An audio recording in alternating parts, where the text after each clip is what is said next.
What's up, guys? So today it's Monday, April 15th, I believe, and we are gonna hook up the planter.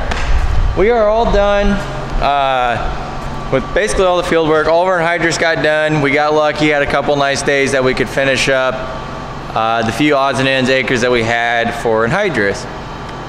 Yesterday we went out and we cultivated the ends, smoothed down any ruts in the fields. We went through, knocked down any ridges where the water was running. So today, it's nice out. We got rain coming Tuesday night, so we're gonna hook onto the planter. We got the other planter hooked up and they're getting ready, they're putting starter in it and they're getting ready to basically try it. So I'm gonna hook my planter up and then we're gonna load it up with some seed. Then we're gonna head down to just down the road and we're gonna put a few acres in the ground, see how it goes. Ground temp's pretty close to right, so we're gonna roll with it.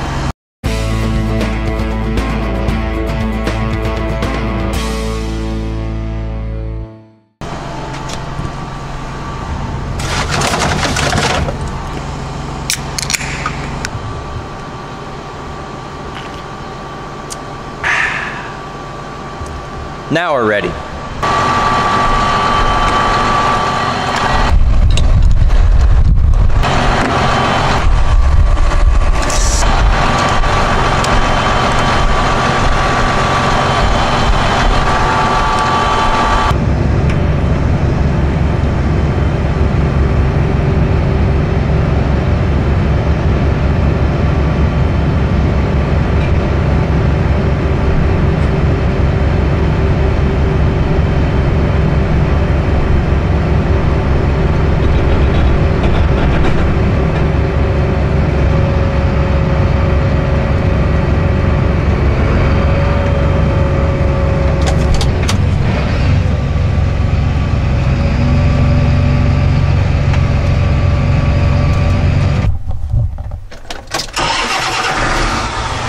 So we got our cheat sheet. Basically just reminds us everything we gotta do and where everything goes. Alright guys, we are getting rolling here. Watch the dip.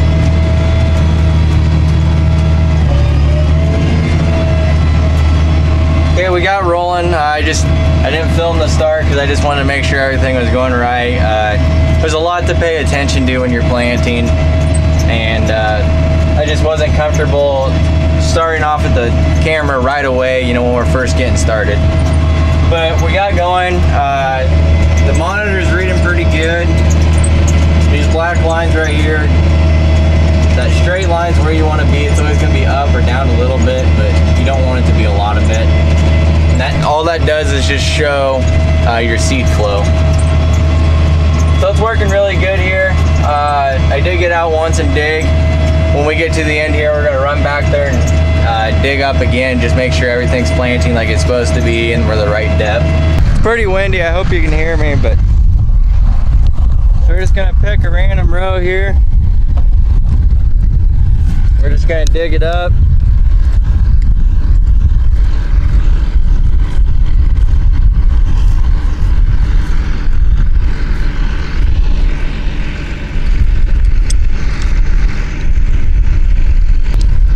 There you can just see the seed.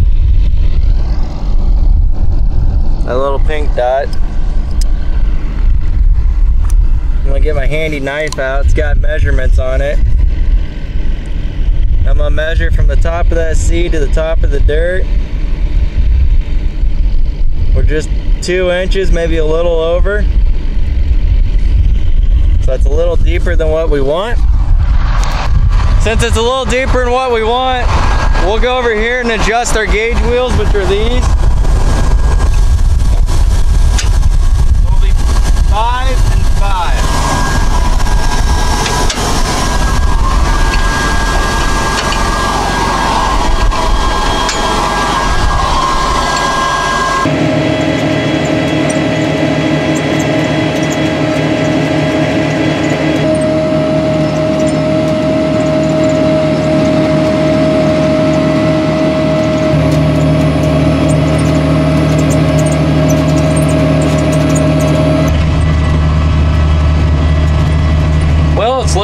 pretty good so far. We got the right depth set and everything like that. We just added a little, or I just added a little bit more seed. We're only going to the corn rows right over there, so we only got about a little less than 10 acres to go on this spot. Like I said, so this was originally going to be a trial and error. We were just going to try it. We have the other planter doing behind my dad's house, and he was going to do about 30, 40 acres over there. And we were just going to make sure that the planters were working good. But then we looked at the calendar, and the ground is right, and the temp is right, and well, it's go time. So instead of, you know, having a nice casual relaxing day, it is it's gonna go now.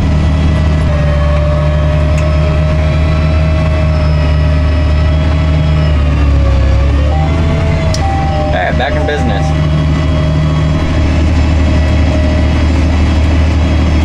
See how it levels out. Perfect.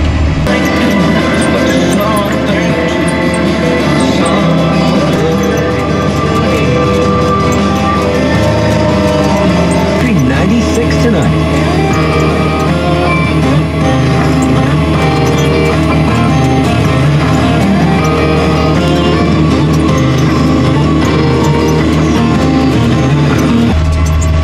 Alright guys, we got rolling on the other field.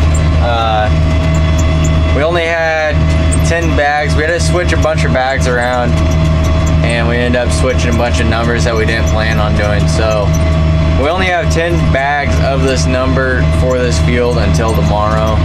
Then we gotta go get some more. So the plan is, as soon as we run out, which we're getting down to within 10 acres of running out, we're gonna call it a night with this tractor. The other tractor is finishing up the field it's on. That should leave us quitting the night with about 170, 180 acres done already between the two.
Alright guys, we're done with this 80 right there.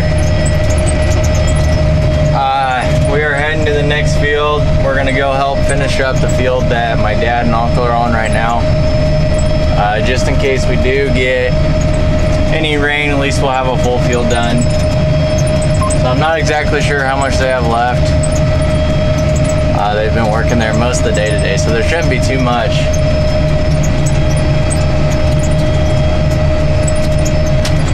So we're gonna head there. We're gonna swing by the shop first. I gotta grab a drink. I'm pretty thirsty. Brought a lunch, but not a drink.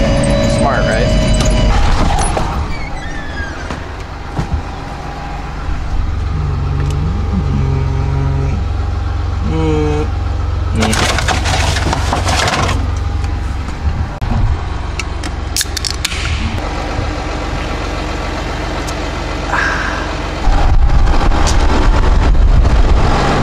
Back to work.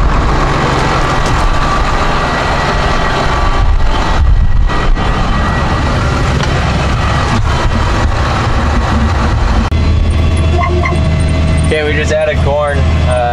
We're getting rolling now. So the field that I'm doing right now are actually on this side of the creek, which there isn't very much. We're doing no-till. So I know it's really dusty, but no-till basically means you go in, you harvest it, you fertilize it, you plant it. You know, there's no shredding stocks, there's no disking, there's no cultivating, there's no root balling. Now me personally, I'm not a fan of it. Crops have always grown good on the fields that we've done. But to me, it just looks like a mess, and I'm not a fan of it at all. My OCD kicks in, and I don't like it. But all the other fields that we do, we are mostly minimal till. You flip that bar on the end of the pivot, Greg? So. No, but I can. What minimal? Yeah, then I'll go beside the driveway on the way back. Quick start it when I go by. Okay. So what minimal till is where you so loud. Is where you don't go in and you don't disc it and you don't do your conventional tillage, disc, cultivate, plant, whatnot.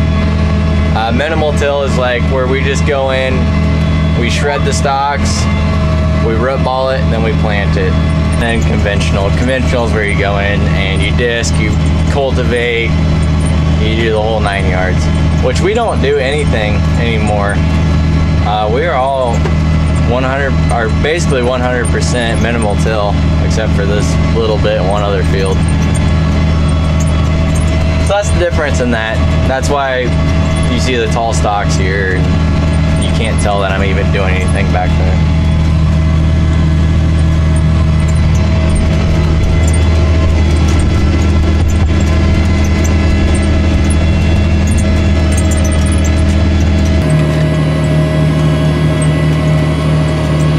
Hard to tell with my dirty window. But we got the root baller running right there. Man, my window's dirty. And we got the other planter going over there.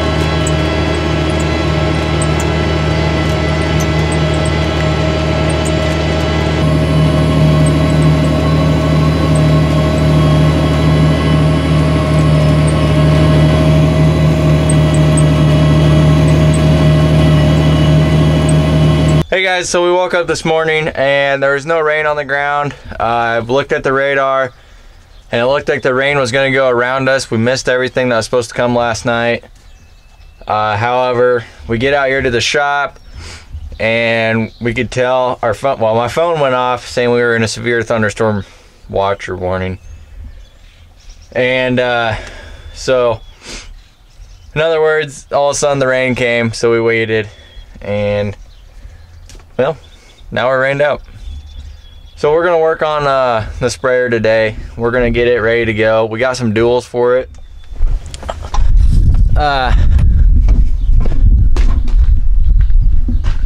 Our new pull type sprayer, as you can see, it's really narrow because we're wide rows. So we had to bring the duals clear in because we couldn't go out any farther. So it's a 90-foot boom, so it's kind of tipsy. And so we bought duals for it for a couple of reasons. One, the duals is going to help stabilize it. It's going to just make sure that we have a less chance of dipping the wings when they're clear out there. The second reason we got the duals is because rough pivot tracks. Having that dual, if you hit a pivot track straight, obviously no matter what you do, unless you had tracks, it's going to be rough. But if you hit that pivot track when it's on an angle, when you have 4 tires on the ground versus 2, it's going to be smooth. Smoother, shouldn't say real smooth. So that's another reason. And then the third reason is just compaction. It's like I think it's a 1,600 gallon tank, so that's a lot of weight on 2 wheels. If we put duals on it, it spreads it out, so we shouldn't make any ruts, and the compaction should be way lower. So that's gonna be today's project since it rained. Around here, since we're so wet with the ground anyways, it doesn't take a lot of rain to just swamp us out. Hopefully we can get going tomorrow. I'm not for sure. I guess we'll have to see what that brings. So in other words, this is a wrap for this video.